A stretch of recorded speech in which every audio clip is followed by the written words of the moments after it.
श्रीपाद श्री वल्लभ चरित्रामृत श्री गुरुवे नमः. श्रीपादराजं शरणं प्रपद्ये. अध्याय 42. श्रीपाद प्रभू पीठिकापुरातून अंतर्धान. दुपारच्या जेवणानंतर श्री भास्कर पंडित म्हणाले, श्रीपाद प्रभूंनी शूद्राच्या घरी राहून दत्त दीक्षा दिली. दीक्षा विधीत केल्या जाणाऱ्या पूजा अर्चना व इतर नियमांचे पालन न करता केवळ भक्तांच्या हातात पवित्र दोरा बांधून केवळ भजन करण्यास सांगितले. श्रीपाद प्रभूंनी दीक्षा घेणाऱ्यांना सांगितले होते की ते स्वतःच दत्तात्रेय असून त्यांच्या स्मरण मात्रानेच भक्तांच्या पीडा कष्ट निवारण होतात. या दीक्षेमध्ये शास्त्राची अवहेलना झाली आहे असे कोणी समजू नये असे प्रभू आवर्जून सांगत होते. परंतु पीठिकापुरममधील ब्राह्मणांनी एकत्र येऊन त्यावेळी पीठाधीश असलेल्या शंकराचार्यांकडे याविषयीची माहिती तक्रारीच्या सुरात दिली. तसेच श्री बापन्नाचार्यालू आणि अप्पलराज शर्मा यांना ब्राह्मण कुलातून बहिष्कृत करावे अशी सूचना सुद्धा ब्राह्मणांनी श्री शंकराचार्य स्वामींना केली. त्यावेळी श्रीपाद प्रभू अंतर्ध्यानस्थ असल्याने ती चर्चा तेथेच थांबली. श्री शंकराचार्याच्या अनुमतीशिवाय आध्यात्मिक विषयात कोणताही बदल करता येणार नाही असा एक ठराव मान्य झाला. या संदर्भात 16 वर्षाच्या बालकाने स्वतः दत्तप्रभूंचा अवतार असल्याचा निर्णय घेणे देवद्रोह केल्याप्रमाणे आहे असे मत अनेक ब्राह्मणांनी व्यक्त केले. काही ब्राह्मणांच्या मनात कपट असून सुद्धा ते वरवरची खोटी सहानुभूती प्रकट करण्यासाठी बापन्नाचार्याच्या घरी आले. बापन्नाचार्यालू म्हणाले, श्रीपाद प्रभू आम्हाला त्यांच्या तेजाने दीपवित आहेत. ते महाप्रभू श्रीपाद श्रीवल्लभ बालरूपात आमच्या घरी खेळले आणि आम्हाला दिव्य आनंदाचा लाभ करून दिला. आमच्या नेत्रावर असलेला मायेचा पडदा त्यांनी दूर केला. आज ते आमच्या डोळ्यात किरण होऊन चमकत आहेत. त्यांच्या नयन मनोहारी दिव्य दर्शनाने आम्हास भारावून टाकले आहे. आम्ही किती भाग्यवान आहोत याची गणतीच करता येत नाही. बापन्नाचार्याचे हे वक्तव्य ऐकून खोटी सहानुभूती दर्शवण्यासाठी आलेले ब्राह्मण एक शब्दही न उच्चारता तसेच परतले. त्यांच्या मनातील किलमिश भाव पूर्णपणे निघून गेला होता. थोड्या वेळाने श्रीपाद प्रभू आपल्या घरी परतले. सुमती महाराणी, अप्पलराज शर्मा, त्यांच्या बहिणी आणि भाऊ सर्वजण अत्यंत आनंदात होते. श्री अप्पलराज शर्मा म्हणाले, श्रीपादाबद्दल आम्हाला यापूर्वी खूपच काळजी होती, परंतु आता आमच्या मनावरचे ओझे कमी झाले. आम्ही त्यांचे स्मरण केल्याबरोबरच ते आमच्या मनोनेत्रासमोर प्रकट होतात. आम्ही मागितलेले सर्व काही ते स्थूल रूपात येऊन आमच्याशी संभाषण करून देतात. श्री दत्तप्रभूंना जन्म देणारे जननी जनक झाल्यामुळे आम्हाला अत्यंत धन्यता वाटते. आम्हाला आता निरंतर आनंदाची प्राप्ती झाली आहे.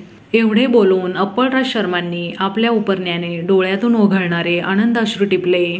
ब्राह्मणांनी जे गृहीत धरले होते त्याच्यापेक्षा येथील परिस्थिती पूर्णपणे भिन्न होती.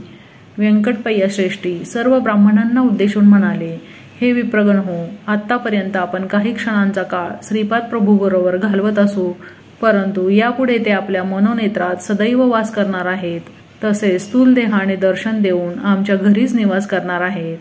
यानंतर नरसिंह वर्मा ब्राह्मणांना म्हणाले, श्रीपाद प्रभूंनी आमच्या डोळ्यावरील मायेचा पडदा दूर केला.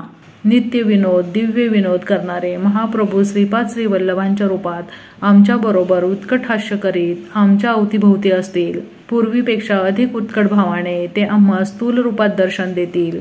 श्रीपाद प्रभूच्या या सत्य स्वरूपाची कल्पना कुकुटेश्वरातील दत्तभक्त संन्याशास आली आणि त्याच्या हृदयात कालवाकालव झाली. श्रीपाद प्रभू स्वयं साक्षात दत्तात्रय भगवान आहेत असे सुस्पष्टपणे सुचून ते ध्यानस्थ झाले. श्रीपाद प्रभू एक वेगळे दैवत नसून त्यांचे उपास्य दैवत असलेले दत्तात्रेयच आहेत हे त्यांनी पटवून दिले. श्रीपाद प्रभूंचा विरोध करणारे काही ब्राह्मण पीठिकापुरात होते.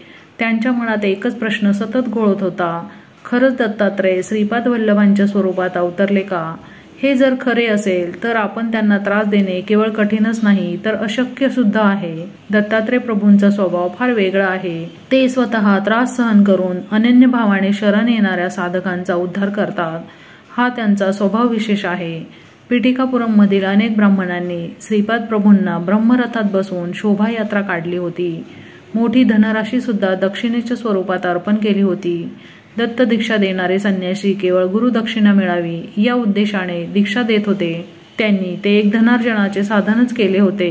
दीक्षा झालेल्या साधकांची इच्छा आकांक्षा पूर्ण न झाल्यास त्यांच्यात निष्ठेचा अभाव आहे असे संन्यासी सांगून मोकळे होत. इच्छा आकांक्षा पूर्ण झाल्यास ते दत्त दीक्षेचे फळ आहे असे ते संन्यासी सर्वांना सांगत असत. त्या संन्याशांच्या मनात श्रीपाद प्रभूंबद्दल सदैव भीती असे.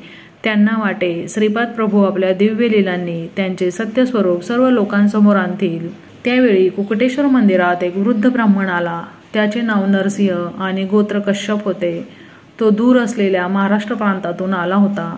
त्याने कुकुटेश्वराचे दर्शन मोठ्या श्रद्धाभावाने घेतले.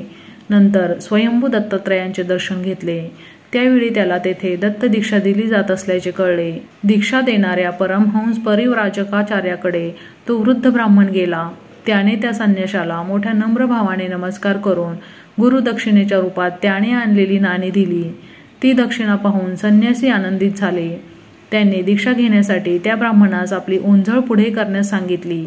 त्याच्या हातावर कमंडलूतील पवित्र जल घालण्यासाठी संन्याशाने आपला कमंडलू उचलला आणि त्या ब्राह्मणाच्या हातावर पवित्र जल घातले. परंतु आश्चर्य असे की कमंडलूतील जलाबरोबर एक विंचू ब्राह्मणाच्या हातावर पडला. त्या ब्राह्मणाचा कंठ कोरडा पडला. संन्याशाने हातातील पाणी पिण्यास सांगितले आणि म्हणाला, आहा, तू अनेक वर्षापासून केलेल्या तपश्चर्येचे फळ आज मला अर्पण केलेस. तेवढ्यात तो ब्राह्मण विंचवाच्या दंशाने जोरात ओरडला. मंदिरात असलेल्या काही ब्राह्मणांना विंचवाच्या दंशाचा दाह कमी करण्याचा मंत्र येत होता. तो त्यांनी घातला, परंतु त्याने दाह कमी झाला नाही. यावेळी तो संन्यासी घाबरून देवळातील एका कोपऱ्यात लपून बसला. दाह कमी होण्यासाठी अनेक मंत्र जप केले. कुकुटेश्वराला अभिषेक करण्यात आला. स्वयंभू दत्तात्रयांना विशेष कर्पूर आरती करण्यात आली, परंतु कशाचाच काहीच उपयोग झाला नाही. ब्राह्मण मूर्छित अवस्थेत पडून होता. त्याच्या मुखातून फेस येत होता. हा फेस पाहून काही लोकांना वाटले की ब्राह्मणास साप चावला असेल, परंतु काही ब्राह्मणांनी त्या वृद्ध ब्राह्मणाच्या हातावर कमंडलूतील पाण्याबरोबर पडलेला विंचू पाहिला होता. ब्राह्मणाचा दाह कमी करण्यासाठी सर्वांनी आपापल्या परीने प्रयत्नांची पराकाष्ठा केली, परंतु उपयोग झाला नाही.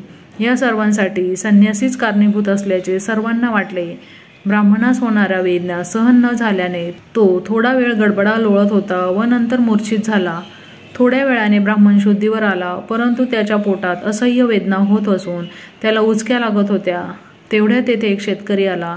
तो त्या वृद्ध ब्राह्मणास म्हणाला, आमच्या कुलातील व्यंकय्या नावाच्या एका प्रतिष्ठित व्यक्तींनी श्रीपाद प्रभूंच्या मंत्राक्षदा दिल्या आहेत. त्या ब्राह्मणाने मोठ्या श्रद्धाभावाने श्रीपाद प्रभूंचे स्मरण करून त्या मंत्राक्षदा हातात घेऊन थोड्या आपल्या मस्तकी धारण केल्या आणि आश्चर्य असे की काही क्षणातच ब्राह्मणाच्या साऱ्या वेदना नाहीशा झाल्या व तो पूर्ववत स्वस्थ झाला. या सर्व प्रकाराने लोकांचा संन्याशांवरील विश्वास उडाला.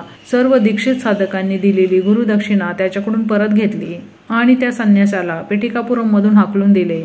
संन्याशाकडून परत घेतलेल्या पैशांचा विनियोग कसा करावा हे सर्व साधकांनी बापन्नाचार्युलांना विचारले. तेव्हा ते म्हणाले, त्या द्रव्याने अन्न सामुग्री आणून सर्वांना अन्नदान करावे. अन्नदानामुळे श्री दत्त प्रभू प्रसन्न होतील. वेगळी दत्त दीक्षेची गरज नाही.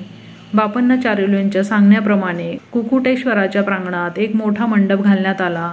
तेथे मोठ्या प्रमाणात अन्न संतर्पण झाले. भोजनोत्तर सर्व लोकांनी दिगंबरा दिगंबरा श्रीपादवल्लभ दिगंबरा या दिव्य नामाच्या जयघोषाने सारा परिसर दणानून सोडला. या दिव्य महामंत्राने सारे विश्व व्यापून राहील अशी भविष्यवाणी श्रीपाद प्रभूंनी पूर्वी केली होती. श्रीपाद श्रीवल्लभांचा जय जयकार असो.